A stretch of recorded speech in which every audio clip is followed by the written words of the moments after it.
মা, হ্যাঁ বলো, কি হলো?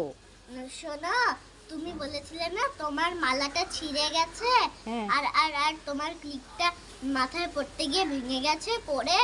হুম। তাই জন্য আমি বাজার থেকে একটা মেলা বসেছিল, ওই মেলার থেকে আমি তোমার জন্য একটা নতুন ক্লিপ আর মালা এনেছি।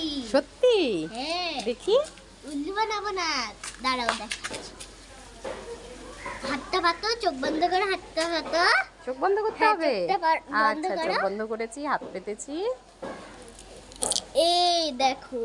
ও আমার সোনা মেয়ে, সত্যি তো আমাকে ক্লিপ আর মালা দিয়েছে। কিন্তু তুমি টাকা কোথায় পেলে? টিফিনের জন্য বাবির থেকে একটু নিয়েছিলাম, বাবি যখন ডিউটি চলে গেছিল। সেই টাকাটা জমিয়ে তুমি আমার জন্য মালা আর ক্লিপ এনেছো? হ্যাঁ, টিফিনের খাবার। ও সোনা মেয়ে আমার।